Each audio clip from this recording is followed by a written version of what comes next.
उस बात को लेके यहाँ पर बुरी तरह से मारा गया। तो हमें क्या करना चाहिए? ये लड़ाई अभी गोफन लेके नहीं लड़ी जाएगी। गोफन हमारी कल्चर से जुड़ा हुआ है, तीर कमान भी नहीं चलाने हैं। ये लड़ाई शिक्षा से लड़ी जाएगी। आज से ठान लो, सबको शिक्षित होना है, सही गलत को समझना है, और गोविंदा से हर दूसरे घर तीसरे घर वकील तैयार करना है हमें। यहाँ के सीआई है, सुनना है मैंने, 9 अगस्त की परमिशन दी। उस परमिशन में क्या लिखा? आदिवासी समुदाय मर्यादा में कार्यक्रम करें। बहुत आदेश देखे मैंने, बहुत परमिशन देखा मैंने, लेकिन किसी परमिशन में आज तक ये बात नहीं थी। क्या लिखा है कि ये लोग आदिवासी समुदाय मर्यादा में कार्यक्रम करें। इस मर्यादा की परिभाषा क्या है? क्या अमर्यादित लोग हैं ये? उस सीआई ने परमिशन दी है, शायद उस लेटर को लिखा है किसी ने कि आदिवासी समुदाय मर्यादा में कार्यक्रम करे। जो अमर्यादित समाज हो, अमर्यादित लोग हो, उसके लिए लिखा जाता है। और किसी आदेश में हम समझते हैं नियम कायदों के अनुरूप कार्यक्रम करें, समझ में आता है, लेकिन मर्यादा में काम कार्यक्रम करें। और मैं आगे साथी को कहता हूं, व्यवस्थित ड्राफ्टिंग बनाओ और उस आधार पे एट्रोसिटी का मुकदमा दर्ज करवाओ उनके लिए। क्योंकि जिस समाज को आपने मर्यादा में काम करें ये लिख के दिया है, तो क्या वो समाज अमर्यादित है?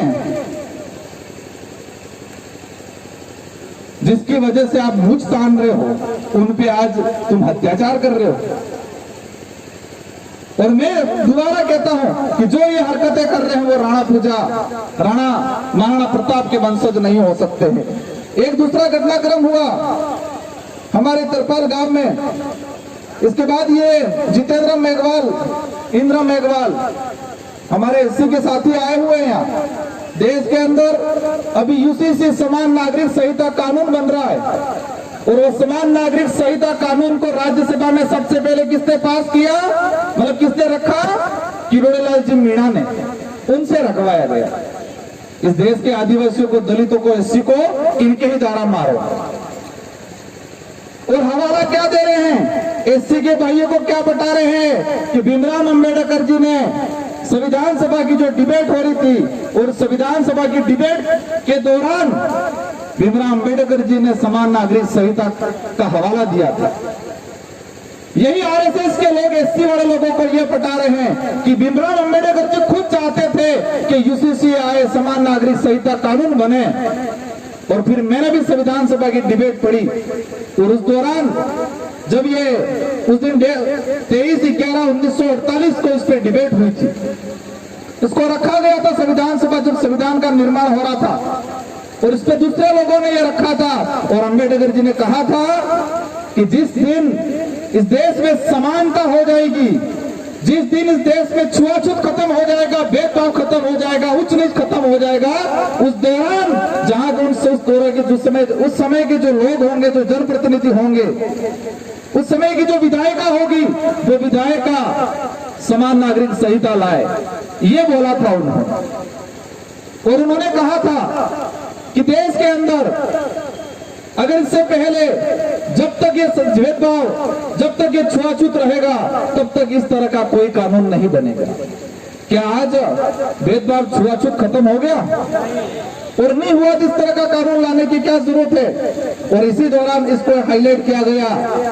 सायरा बानू कांड 2016 के अंदर एक जजमेंट आया, सायरा बानू ने अपील की थी, माइनॉरिटी को भी इसमें घसीट लिया, और यहाँ पर किरोड़ीलाल जी के द्वारा इसको लाया गया।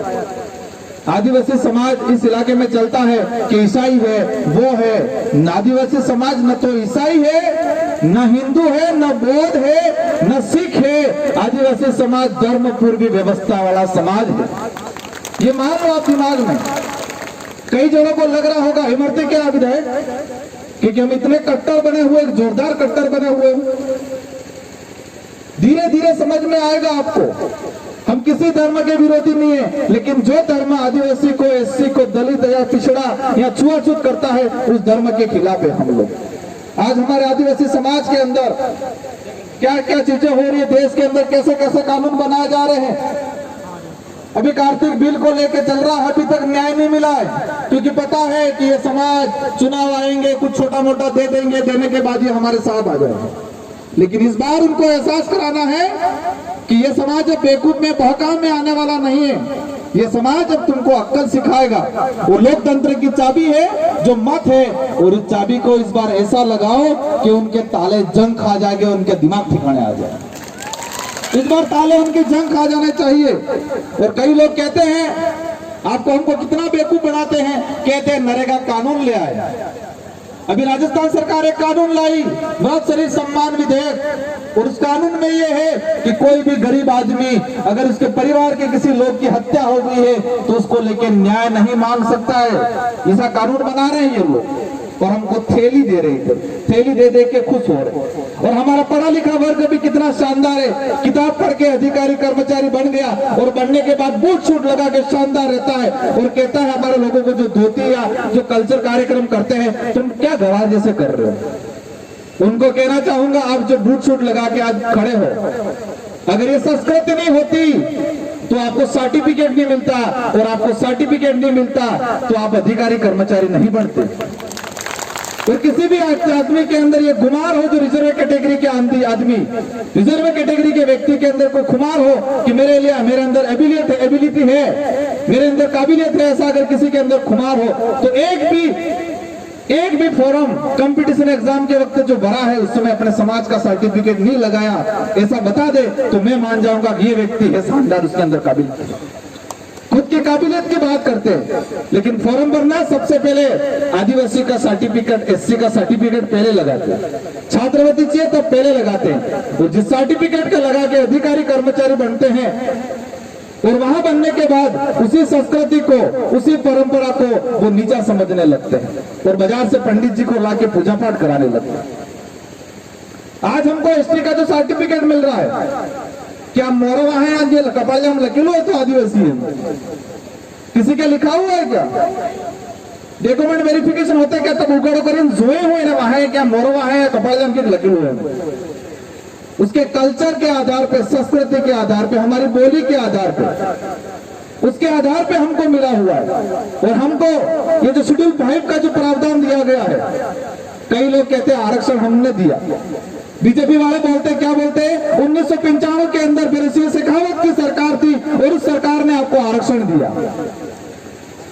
ये शेड्यूल 5 का जो प्रावधान है 1935 के अधिनियम से प्रक्रिया चली थी, और 1975 के अधिनियम, आजादी से पहले हमारे पूर्वजों ने अंग्रेजों से लड़ झगड़ के इस प्रावधान को, शेड्यूल 5 के प्रावधान को लिया गया है। उन्होंने भीख भी नहीं दिया हमको।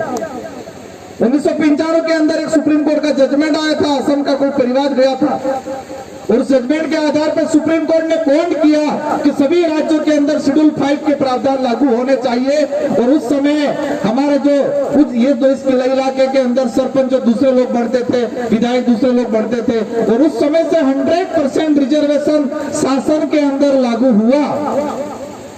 100% रिजर्वेशन। कई बार हम बोलते हैं 100% रिजर्वेशन, कई लोग हंसते हैं, उनको पता नहीं है 100% रिजर्वेशन शासन में लागू है। यहाँ शेड्यूल एरिया के अंदर सभी सरपंच आदिवासी बनते हैं, इस बात को समझना है। और मैं आज कहा के कहना चाहूंगा, ये कालकी बाई को जो मारने में जो सहयोगी थे, और उस सरकार को भी हम अवगत कराना चाहेंगे कि इस मामले को आपने दबा दिया।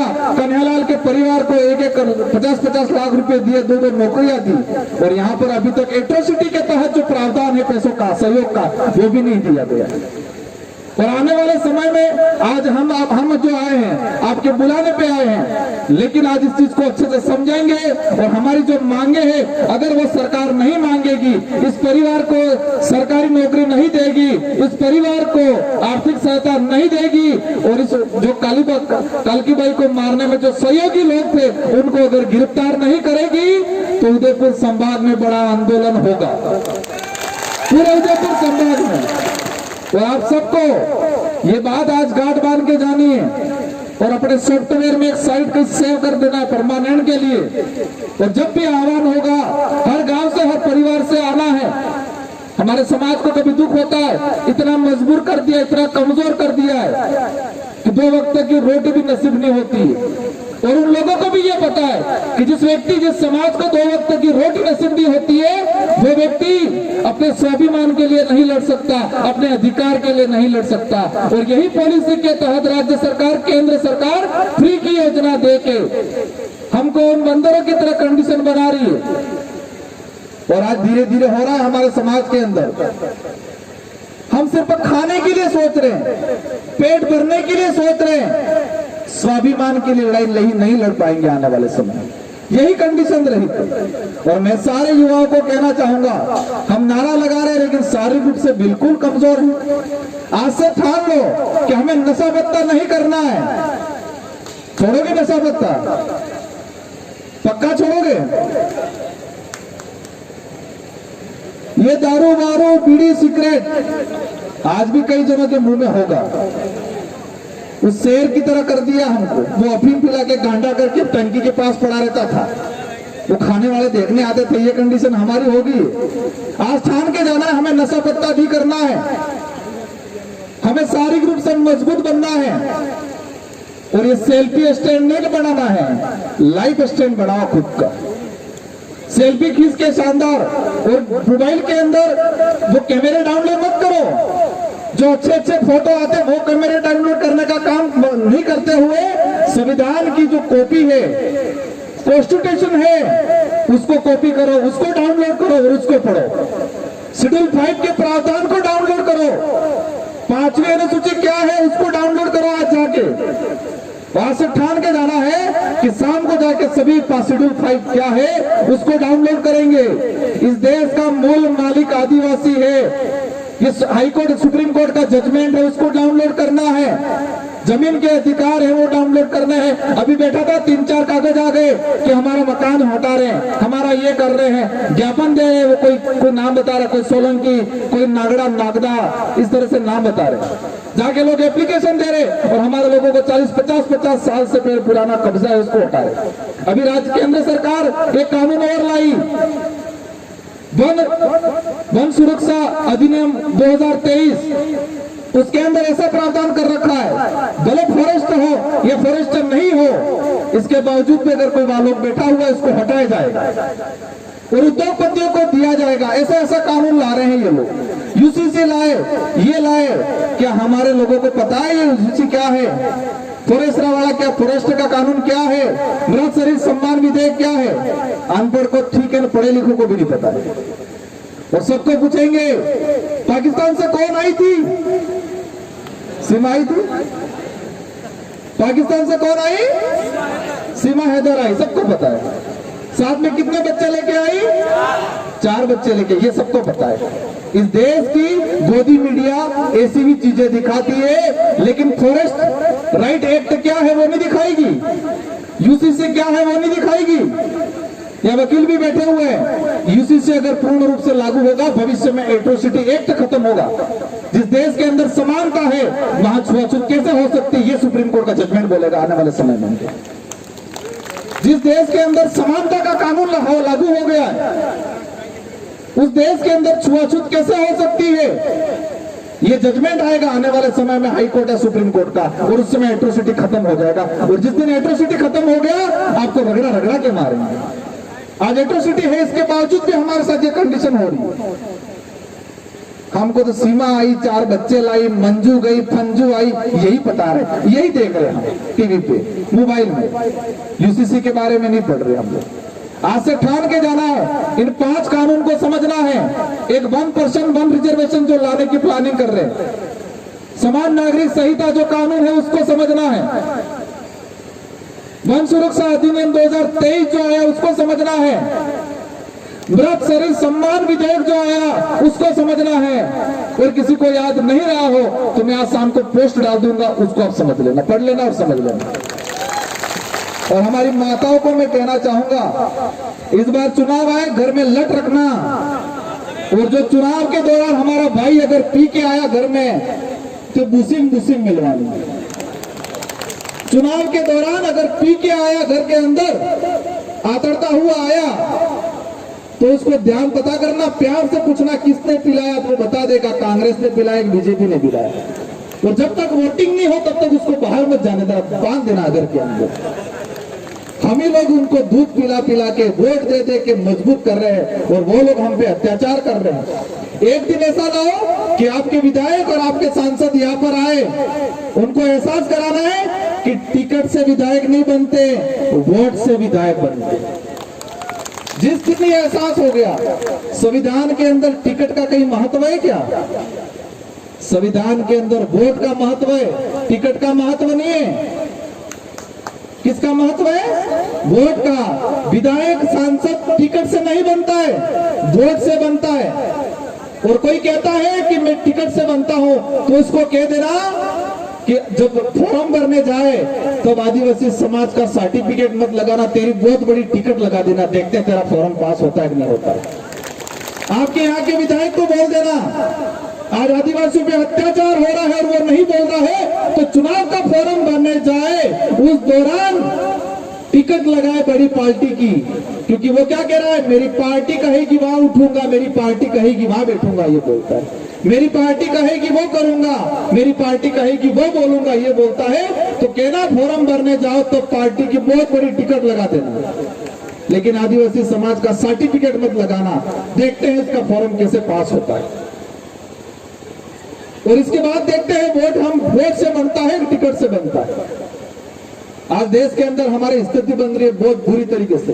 दूसरे समाज के लोग खुश हो रहे होंगे, नहीं आदिवासियों के साथ हो रहा है। किस तरह? वो मुर्गों की तरह। पहले सब हमारे जो हमारे गांव में देसी मुर्गे रहते थे, किसी पे आपत्ति आती थी तो सब मिलके लड़ते थे। लेकिन वो बाजार के अंदर वो सफेद मुर्गे आ गए जिसको बॉयलर कहते हैं, और उसको एक एक के मार के निकाल के एक एक को निकाल के मारते हैं, दूसरा चिल्लाता नहीं, खाता ही रहता है। ये कंडीशन हमारे देश की जनता की होगी। अंग्रेजों ने कम लूटा था, वर्तमान में लूट रहे हैं। आज हमारे यहाँ के फ्री की योजना है, ये योजना जो पैकेट मिल रहा है इसमें करोड़ों रुपए का घोटाला। आईसीडीएस के अंदर जो ये कुपोषण दूर करने के नाम से जो पोषण भिजवा रहे उसमें करोड़ों रुपए का घोटाला। 2 रुपए किलो आपको जो गेहूं दे रहे हैं वो राज्य सरकार से 18 रुपए दे रही है, 18 रुपए में खरीदती है, और 18 रुपए में खरीदने के बाद परिवहन सहित 25 रुपया। जो 2 रुपए का जो गेहूं है हमको कितने में वो राज्य सरकार कितना दे रही है? 25 रुपया दे रही है, और 25 रुपए का गेहूं खा रहे हम, सड़ा गला। 2 महीनों में पकने वाला, 2 बार पानी पिलाने से पकने वाला गेहूं खा रहे। और जिसको पता नहीं वो पता कर देना, जो कर्मचारी जिनके बीपीएल एपीएल में नाम रह गया था, गेहूं उनके परिवार वालों ने उठा दिया था, पूछ लेना कितना पैसा भरा उन्होंने। कोई होगा कर्मचारी, कितना पैसा भरा? 27 रुपया भरा, क्योंकि वो राज्य सरकार 25 रुपए में खरीद के ला रही है। इसमें भी करोड़ों का घोटाला है। आदिवासियों के नाम से, गरीबों के नाम से योजना बना के करोड़ों का अरबों का घोटाला कर रहे हैं। अंग्रेजों से भी बुरी तरह से लूट रहे हैं ये लोग, समझना पड़ेगा। ये अभी तो हम हमारे बाप दादा जो पूर्वज है उनको अगरबत्ती दिया करते हैं, लेकिन आने वाली पीढ़ी हमको अगरबत्ती दिया नहीं करेगी, दार भी नहीं देगी। हमको सीरा वापसी की मरी गया ने तो सीरा उखाड़ी नाकी दिएगा कि सिटी। अभी हम हमारे पूर्वजों को अगरबत्ती दिया क्यों करते हैं? क्योंकि हमारे पूर्वजों ने हमको पैदा ही नहीं किया, पैदा होने से पहले हमारा अस्तित्व, हमारे लिए जमीन निकाल के गए, हमारे लिए घर बना के गए, इसलिए हम हमारे पूर्वजों को अगरबत्ती दिया करते। और आने वाली पीढ़ी को पता चला कि मेरे परदादा ने मेरे लिए कुछ किया था, लेकिन मेरे दादाजी दारू में नशे में ही भीग गए, तो कहीं अगरबत्ती दिया तो ठीक है, कहीं सीरा बारसी भी मिल गया, उखाड़ के फेंक दी। तो अब समझ लो मरने के बाद भी हमको शांति से रहना नहीं रहना यार, हमारी पीढ़ी फेंकेगी। इसलिए आज ठान के जाना है कि ये लड़ाई चुनाव की लड़ाई नहीं है, ये लड़ाई वोट की लड़ाई नहीं है, ये लड़ाई हमारी आइडेंटिटी की लड़ाई है। और अंतिम में कहना चाहूंगा ये सब सारी चीजें, अभी एक पर्ची आई मेरे पास, देसुरी पाली के अंदर नाथुराम पेमाराम भील, उसको कुछ समय पहले कई बता रहे अपहरण कर लिया था और आज उसकी लाश मिली है, वो भी अन्य समाज के लोग। ये रोज हो रहा है, अभी पर्ची आई है, ऐसे ऐसे कई चीजें हो रही है। तो समझ लो हमें आने वाले समय में क्या करना है। बातें बहुत सारी है, लेकिन कुछ वक्ताएं भी है आने वाले समय में, और ये धर्म वाला सब निकाल देना। भोलेनाथ ने मारा यूं करके भेड़ मत जाना करते, वो ड्रामा है, वो दिखावा है। और ये लड़ाई, ये जो चिंगारी जो लगी है, वो चिंगारी अब चुप नहीं होने वाली है। इन्हीं शब्दों के साथ मैं आप सबको दोबारा कहना चाहूंगा कि आज जो जो बातें हैं, वो बातें अपने गांव के अंदर, थले के अंदर, अपने परिवार में जाके बोलनी है। हर सामाजिक कार्यक्रम है वहां जाके बोलनी है। और जो कंफ्यूज लगे वो हमको पूछ लेना है। इस इलाके के अंदर ऐसी क्रांति आनी है, ऐसा भुतोड़ा लाना है कि कांग्रेस बीजेपी दोनों उठ जाए। और हम डूंगरपुर वाले तो कांग्रेस बीजेपी नहीं कहते। डूंगरपुर का नाम इतिहास में, और डूंगरपुर वाले की वजह से पूरे देश में जन जागरण हो रहा है। प्रतापगढ़ वाले नाराज नहीं हो, प्रतापगढ़ वालों का भी योगदान है, उदयपुर वालों का भी योगदान है। लेकिन डूंगरपुर का नाम इसलिए ले रहा हूं कि राजस्थान, पूरे भारत के अंदर एकमात्र जिला ऐसा है जहां कांग्रेस और बीजेपी दोनों एक हो गई। कभी कंपटीशन एग्जाम में क्वेश्चन भी आ जाएगा, याद रख लेना। डूंगरपुर एकमात्र जिला जहां कांग्रेस और बीजेपी दोनों एक होकर जिला प्रमुख बिठाया। इसलिए हम बोलते हैं कमल कांग्रेस। और आने वाले समय में आपके यहाँ पर भी यही होगा जब आप अपनी ताकत दिखाओगे। और ये डर इतना पैदा हुआ है कि जो मुख्यमंत्री 2 साल में एक बार आता था डूंगरपुर, वो मुख्यमंत्री 1 महीने में 5 बार डूंगरपुर आता है। 5 साल के अंदर प्रधानमंत्री कभी चेहरा नहीं दिखाता था, गृह मंत्री चेहरा नहीं दिखाता था केंद्र का, वो गृह मंत्री हर तीसरे चौथे महीने इस बिलखंड के इलाके के अंदर आता है। और जो लोग कहते हैं बिल प्रदेश के अंदर बिल रहेंगे क्या, इस बात पर मैं कहना चाहूंगा, बिल प्रदेश बनेगा। बिल प्रदेश की हमारी अभी की मांग नहीं है, गोविंद गुरु महाराज की मांग थी, इससे पहले हमारे पूर्वजों की मांग थी, इससे पहले कई लोगों ने मांग उठाई है और उसी मांग को हम आगे बढ़ा रहे, उसी सपने को हम साकार करने के लिए लड़ाई लड़ रहे हैं। और बिल प्रदेश में ये आदिवासी समुदाय एक ऐसा समुदाय है, ये दयालु समुदाय है, ये ईमानदार समुदाय है। अभी स्थिति ऐसे बना दी है, उसको मजबूर कर दिया है, बेचारा चोरी करने के लिए मजबूर होता है, कहीं लड़ाई करने के लिए मजबूर होता है, कहीं बौखलाहट हो जाती है। लेकिन वास्तविक देखा जाए स्वाभिमानी समाज है, सच्चा समाज है। और जो विदेश के अंदर जाते हैं हमारे देश के प्रधानमंत्री जी, उनका जब संबोधन होता है, उनको शुरुआत करते क्या बोलते हैं, क्या बोला जाता है कि उस देश के प्रधानमंत्री है जिस देश को महान देश कहा गया है, उस देश में विविधताएं है, अनेकताएं हैं। क्या बोला जाता है, हमारा देश भारत देश महान क्यों है, क्योंकि हमारे देश में विविधता है, अनेकता है, अनेक संस्कृतियां हैं, अनेक जातियां हैं, अनेक धर्म हैं। और उसी आधार पे उसको विविधता कहा जाता है, उसी आधार पे महान कहा जाता है। एक रोडवेज के बाहर लिखा रहता है अतिथि देवो भव।